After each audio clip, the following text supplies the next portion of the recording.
城大宿舍最特別嘅係有返屋企嘅感覺。宿舍嘅看媽 Professor 聰同埋佢太太都非常之好人，佢哋一得閒就會煲下啲糖水啊，同埋煲下湯俾我飲。佢又會喺考試期間派下啲 exam energizer 俾我，為我考試之前加油打氣咁，即係諗起都覺得又溫暖又溫馨。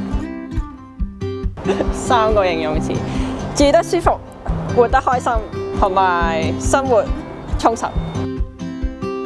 令我成長咗更多，見識更廣闊，而且勇敢闖出去。學識咗咩叫 to serve not to be served 咯。最近會 organize 咗好多唔同嘅 workshop 啦，包括中文粵語班。咁我都希望我可以將我識到嘅中文知識可以傳授俾非本地生咁樣嘅。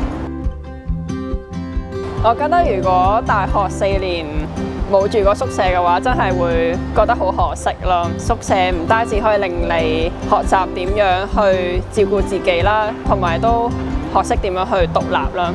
另一樣嘢就係喺宿舍你可以參加好多多元化嘅宿舍活動啦，有動有靜嘅，可以去參加多啲宿舍嘅運動比賽，又有 movie night 啊、board game 俾你咁樣玩下嘅。宿舍絕對係可以俾你一個非常之難以忘懷嘅大學生活。